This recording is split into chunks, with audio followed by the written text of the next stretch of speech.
definitely have to find the right context for it.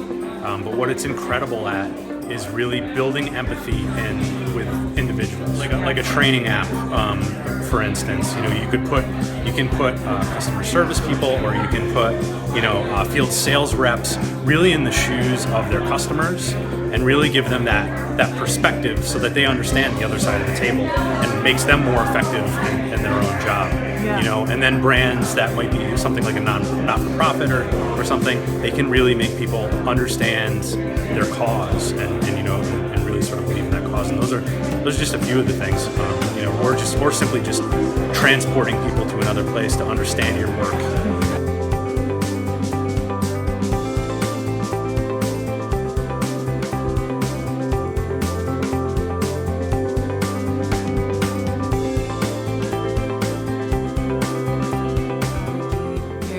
Start working with VR and understanding how virtual reality and augmented reality could really make a difference in people's lives.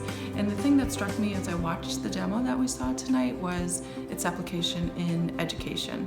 When they have the scene of that human form coming to take shape, and how many kids just sit and struggle through like the structure of a seated classroom scenario, where with augmented reality they could actually get up and walk around and really examine a 3D interaction with something scientific.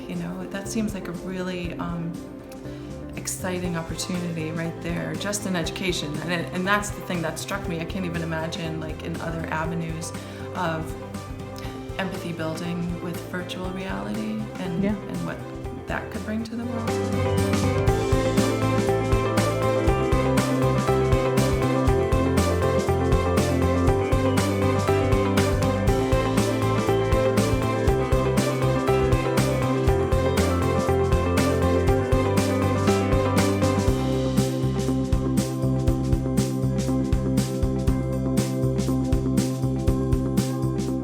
So what it means is the ability to use this medium to connect people in a way that we weren't able to do before.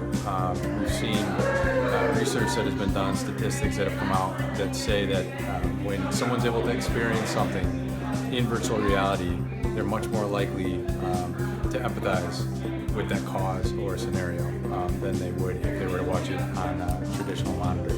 Yeah, there's a huge ask right now, and it's already being rolled out in healthcare.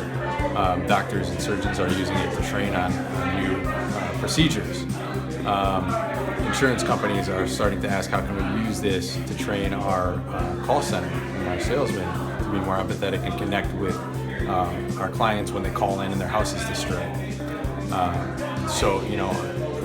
The ability, again, for this medium to connect people in a way that we would have never seen prior to this truly immersive technology. I think allowing people to see things that they wouldn't otherwise be able to see, and experience things they wouldn't be able to experience, to travel around the world at the click of a switch, to go to Mars, and a third grader sitting in a classroom being able to go on a field trip to Mars and share that experience with their classmates, and talk about and interact in real time with the landscape.